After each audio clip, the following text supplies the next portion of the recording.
বন্ধুরা, আবার চলে আসলাম তোমাদের সাথে একটা ব্লগ ভিডিও নিয়ে। আর তোমরা কেমন আছো? আশা করি ভালো আছো। তোমাদের ভালোবাসা আমিও ভালো আছি। আর এখানে দেখো আমার ঘরে সব ঠাকুরই আছে।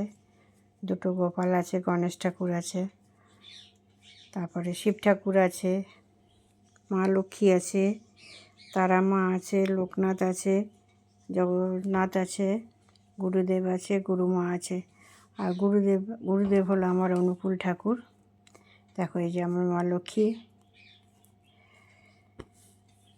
কত রকম ফুল এনেছে দেখো তোমাদের দাদাভাই। আর ঠাকুরকে ভোগ দিয়েছি আজকে কুল আর আঙুল ফল আর কমলা লেবু।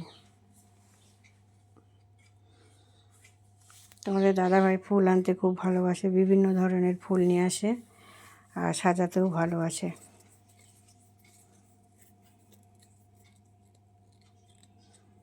তা আমার ঠাকুর দেখে তোমাদের কেমন লাগছে অবশ্যই বলবে।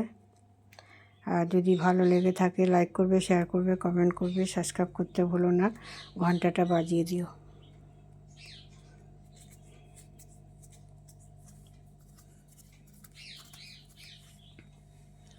দেখো তোমাদের দাদাভাই কাজ করতে বসে গেছে। এখানে যেহেতু রান্না করব দেরি হয়ে যাবে বলে রসুন ছাড়াতে বসে গেছে।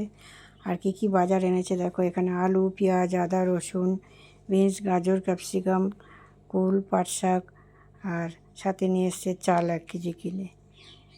তা আজকে কী রান্না করব চলো তোমাদেরকে দেখাই। এক এক করে সবজিগুলো আমি কেটে নিয়েছি। এখানে কিছুটা কাজু আর কিশমিশ নিয়ে নিয়েছি আর ঘি নিয়ে নিয়েছি।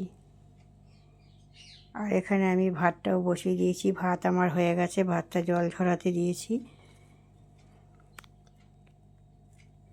কেন যেহেতু ভাতটা আগে আমার করে নিতে হবে, কেন ফ্যানটা ঝরলে তবে ভাতের চালটা ঝরঝরে থাকবে।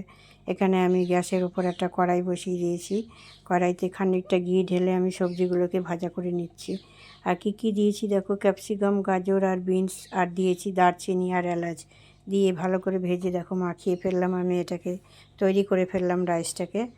আর সাথে রান্না করেছি চিকেন কষা, লাল লাল ঝাল ঝাল চিকেন কষা করেছি, যেহেতু রাইসের সাথে খেতে ভালোই লাগে।